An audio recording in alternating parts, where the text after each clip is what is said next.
So the tank's been running for about a month and a half, and as you can see, we've made a lot of progress with it. In my last video, I talked about how I was going to tell you guys about how to quarantine fish, and I'm going to do that towards the end of this video, so if you're interested, stick around for that. So as you can see, I just added the cleanup crew to this tank. There's been some equipment changes. I've added some stuff. You can see that the lights are on right now, but let's talk about how we got to this point. And so for the first 4 or 5 weeks of the tank being set up, I was adding this to the tank. Every week I was adding about 2 to 3 milliliters of this ammonium chloride. Because I used live sand in this setup, I was using this product to keep the beneficial bacteria alive while I was waiting on the fish to go through quarantine. I also added 2 of these DC wave makers. For the price, these are pretty nice pumps. You can change things like intensity and the wave pattern that they produce, so that's pretty nice. And the price wasn't too crazy. For 2 pumps, it was about $105. In the box, it came with a controller and then the wave maker itself. And like I said, with that controller, you can change things like intensity and then the wave pattern. I felt like the construction of the controller and the pump, they were pretty good. They weren't too bad. And for about $50 each, I feel like you really can't beat that price. I set up the pumps opposing each other, so one of the pumps was put on the right hand side on that far piece of glass. I put one of the pumps, and then the other pump was put on the opposite side, but I just didn't get a video of me doing that. And I was happy with the strength of the pumps. I plan on putting acropore into this tank, so I was really concerned that these might not be strong enough. But after turning them on and then also having the return pump on, I don't think I'm going to have any problems with flow. Now this is the auto top off unit that I'm going to go ahead and use. And if you don't know what an auto top off unit is, it's just a pump that you're going to be putting into a reservoir of fresh water to top off the water that is lost through evaporation. And this is a piece of equipment that I highly recommend that you get for your reef tank. The reason why I strongly recommend it is because it greatly helps your tank's stability. If you're somebody doing this for the first time, you might not realize that when water evaporates out of your tank, it actually changes the parameters inside of the water. As water in your tank evaporates, it increases salinity, and in turn, that increases all of your other major and minor elements that are in the water. Now, let's say you don't add water back to your tank for a day or two, and then you realize your tank's running low, so you add a bunch of fresh water to it, and then that in turn decreases your salinity and other major and minor elements. Now, an increased salinity will irritate coral, and it will even irritate fish if you let it get to a certain point. That constant up and down of salinity really irritates coral, and it starts to inhibit their growth. Now, you can just get away with adding water to your tank daily. I've done that in some tanks, but it does get annoying after a period of time. And you're not going to be able to lock down your salinity as well as you would be able to if you just use an auto top-off system. The unit that I got is only $35, so to pay $35 to not have to constantly fill up your tank, in my opinion, that's worth it. And you're also going to need a reservoir to hold this water, so I just picked up this 2.5 gallon jug. If you start looking up things like auto top-up reservoir, you're going to come up with a bunch of like acrylic boxes that are going to cost about $100. And in my opinion, that's kind of ridiculous to spend on just a box that holds water. Now, do they look nice? Sure. But when you're talking about trying to set up a tank on the cheap, it's not really something that you're going to be using. So at the beginning of the video, you notice that the tank has a light on it now.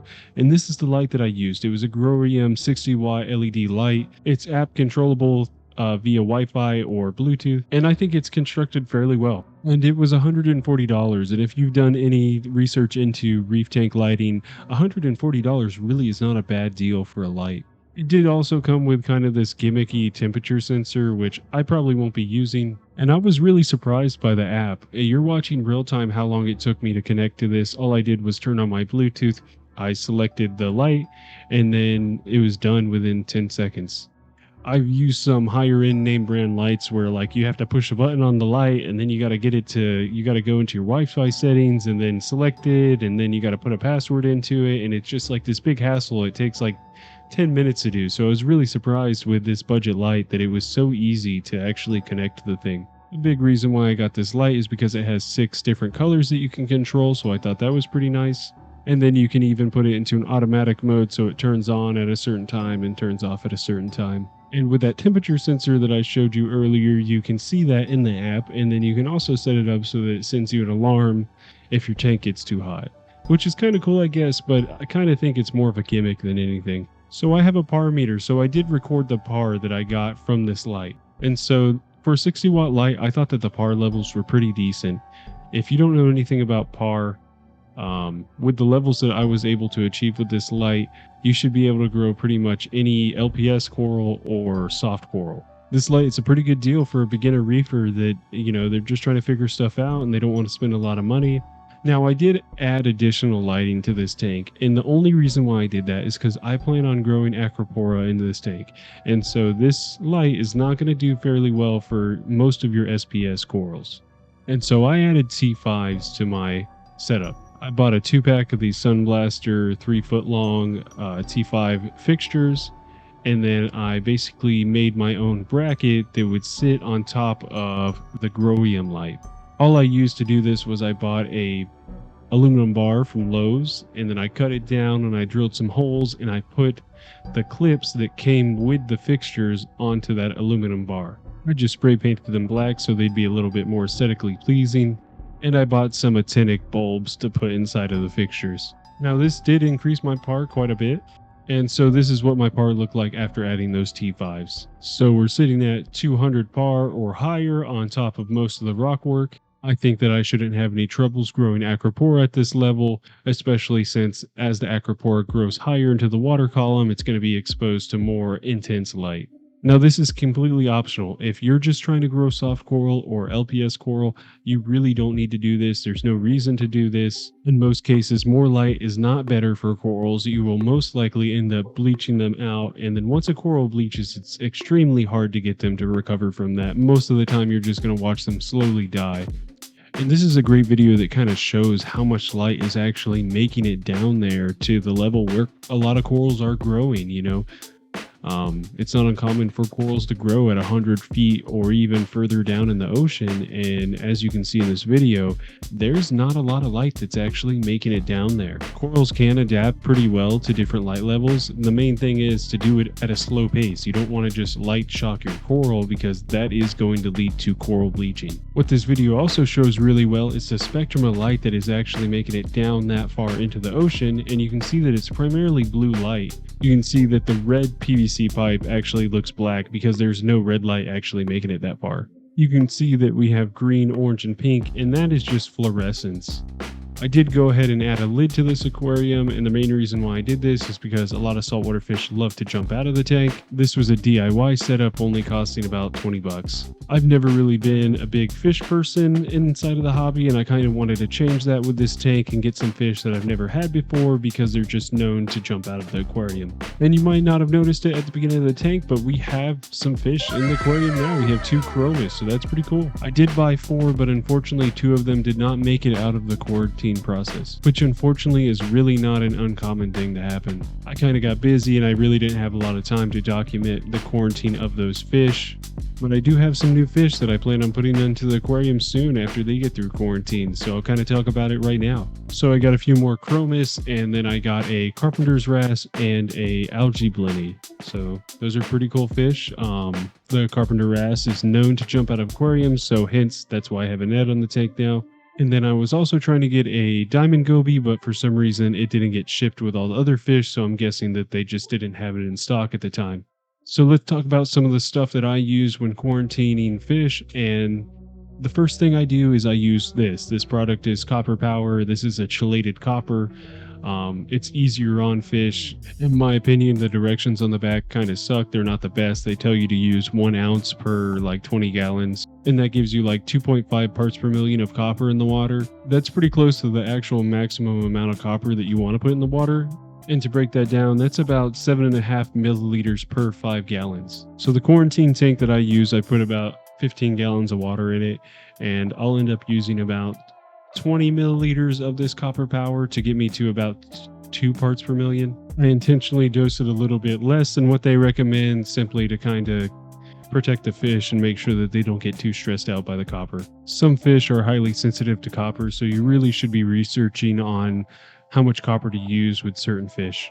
I'll usually leave the fish in copper water for about 2 to 4 weeks, depending on what kind of diseases they have and then how well they're doing in the copper. And then I'll follow the copper treatment with about 2 weeks of this Prozi Pro. This is basically just a dewormer. It works really well for things like flukes. Now, when you're using Prosi Pro, you really need to pay attention to how well aerated the water is, because this will deplete the oxygen inside of the water. I will also sometimes use Metroplex with Prosi Pro. And so another product that I use that's not a medication, it's an ammonia detoxifier, and I mainly do this because in a quarantine tank, you're probably going to have problems with having high levels of ammonia. So this basically binds to all of the ammonia and makes it less toxic for your fish. Now, I'm going to say this is really important to know. Never use this product with cupramine. It will make cupramine highly toxic and it will basically kill all of your fish really fast. Also be careful of this product because it has the same problem as Prosi Pro and it will deplete the oxygen that is in the water. I like to use Prime for the first week or so after I've added new fish to my quarantine tank, just to ensure that ammonia doesn't build up and then start to harm the fish. Especially if you're setting up a quarantine tank for the first time, you're going to have issues with ammonia spikes. The alternative to using Prime is to just do water changes, and I find that using Prime is just easier and it's less time consuming. Now, I'm sorry that this isn't really like a how to quarantine fish. I wasn't really trying to do a tutorial on how to quarantine fish. I just wanted to talk about some of the products that I use, and if you're a new reefer, just trying to get you familiar with a lot of the different medications that are used when quarantining fish. The reason why I don't really want to do a tutorial on quarantining because it really is dependent on the type of fish that you're trying to quarantine. So I highly recommend that you just research the fish that you are trying to quarantine and you figure out what medications are compatible with that fish. And then familiarize yourself with the different diseases that fish get. There's a lot of helpful information online about different diseases that fish get, and I recommend that you go look over that stuff and you get familiar with the signs of these different diseases and parasites so you know exactly what you're trying to treat. There's not one single medication that will treat all diseases, so it's important to actually know what you're trying to treat for. What I'm doing with these fish in my quarantine system is more of a preventative maintenance. None of these fish that I've looked over have seemed to have any diseases or parasites that are obvious to me. I just want to ensure that when I go to put these into my display tank, that they're not going to start infecting the rest of my fish. Now, there are other options for this. You can actually buy your fish from places that have already quarantined the fish. Those fish are more expensive, so when you're looking at fish, that might be a consideration that, well, if I quarantine this fish, I might be able to get it for cheaper than if I were to buy it from somebody that already quarantined the fish. And you might be somebody that thinks that you don't really need to do this, and I was somebody at that point too. And what ended up happening was I put some chromis inside of one of my display tanks, and it pretty much wiped out everything inside my display tank within a matter of about 48 hours. So if you're really serious about doing this, it's very important to make sure that your fish are not sick before you put them into your main display. So I've been very transparent with how much this cost me to set up this reef tank, and I'm mainly just doing this so that new reefers are more aware of how much it actually costs to do this, and so you kind of get a better idea and you can make up your mind if this is something you actually want to get into doing. This hobby isn't necessarily cheap, but there's a lot of ways to save money when you're setting up your first tank. So in my last video, I said that I spent about $760. With the additional hardware that I talked about, we're at $1,185. Now that does include the T5s that I said that I included in this tank. And like I said previously, that's really not something that you're gonna have to do. It kind of depends on what you're trying to achieve in the system.